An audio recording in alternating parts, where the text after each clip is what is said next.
Так, дівчатки, роблю зараз Богданові народними вже засобами, тому що щось уже оцей купила сироп Лангенс, він взагалі вже не допомагає від кашлю. Купила редьку в АТБ і буду робити засіб від кашлю. Бачите, обрізала її, виколопала таку дирочку і положу зараз трошки сюди меду, мед натуральний. От, і буде сиропчик, і потім давати оцей сироп, тому що щось уже хімічне нічого не допомагає. Так що такими народними методами переходимо на народні методи, тому що такі вже не допомагають. Зараз відкручу, тому що щось не можу відкрутити. Так, роблю засіб, народний засіб від кашлю. Редька. Я її помила ось такого розміру, середнього розміру. Виколупала таку дирочку, обрізала, виколупала дирочку. І зараз натуральний мед положу сюди, у цю дирочку. От. І цей, як пусте редька із медом, такий сироп, потрібно давати дітям. Так що комусь може знадобитися такий рецепт. Пробуйте. Мед добрий. Так, ну що, ставлю я його, хай пускає, а потім вам покажу, коли пустить, покажу іменно сироп. Так, показую результат. Пройшло, напевне, часа 3,5 до 4. Після того, як я вам показувала, що насипала у редьку трошки меду. Ось як пустився. Воно такий рідкуватеньке таке. Ось як сок вона пустила. І зараз буду давати Богданові. І потім знову положу туди мед і залишу на ніч. Як ви вже здогадалися по моєму набору, сьогодні ми готуємо олів'є. Але олів'є я готую сьогодні з такою ізюминками олів'є. Будуть огірки не солоні, а свіжі. Тому для нашого олів'є потрібно буде 5 відварених картоплин, 3 відварених морквинки, 2 огірка, але свіжих, майонез, банка горошку, 300 г ковбаси і 5 варених яєць. Так, ми спочатку все ріжемо і потім будемо додавати вже горошок і майонез за смаком. Так, спершу ми все ріжемо маленькими кубиками.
Так, ось я вже олів'є зробила.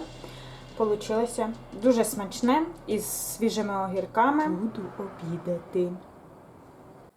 Так, прийшла я з магазину, скупилася, зараз я вам покажу свої покупки. Так, купила соняшниковий хлібчик, отакий, люблю його, завжди беру. Так, отакий ще купила тостовий хліб балтійський, купила лавашик, купила ідеальне молоко гречане. Я брала там не гречане, якесь забула, класичне чи якесь, це гречане, я його буває додаю до чаю, а буває, як рідко мені захочеться кави, то додаю у каву його. Ну, воно довго там храниться, там це не з молока, якийсь там, це рослинний продукт з української гречки. Багато клітковиною, смачний та ідеальне не молоко гречане. Так, і, ну, я брала інше, гречане я не брала. Попробую. Так, взяла помідорів. У нас зараз помідори по 9,90, взяла 558 грам на 5,52 вийшло. Так, вийшли в мене гриби на 10,58, 427 грам. Так, взяла авокадо, вже зовсім таке м'якеньке, бо я взяла раніше таке, воно щось тверде, ніяк не доспіне, вже хочеться зробити такі, я люблю з такими хлібцями. Так, взяла філе куряче, зараз воно по акції, кілограм 54 грами на 105 гривень 19 копійок.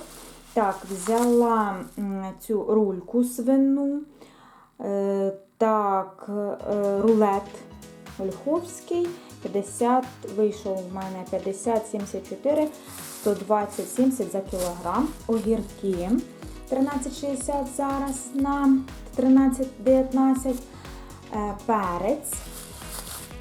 У нас зараз він по 13,30 на 6,60. Взяла якраз, був по акції пакети, взяла пакети такі мелочі жизні.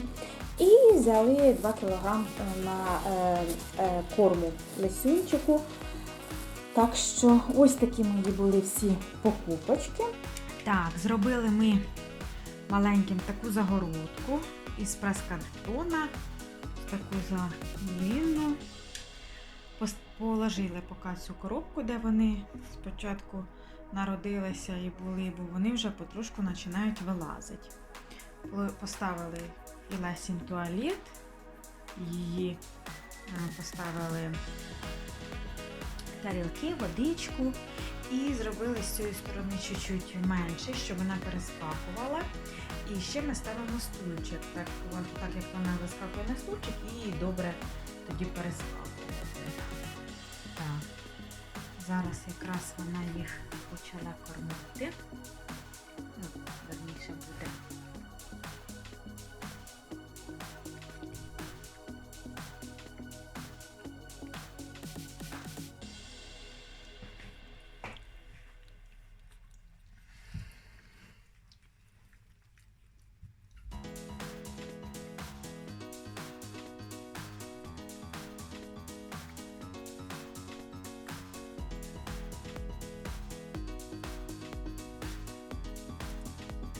Да, Лесюня?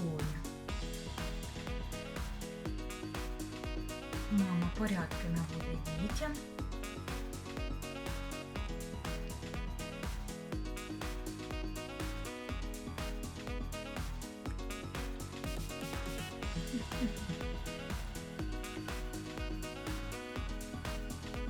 Вони вже всі повідкривали очки, вже бачать, вже питаються повилазить.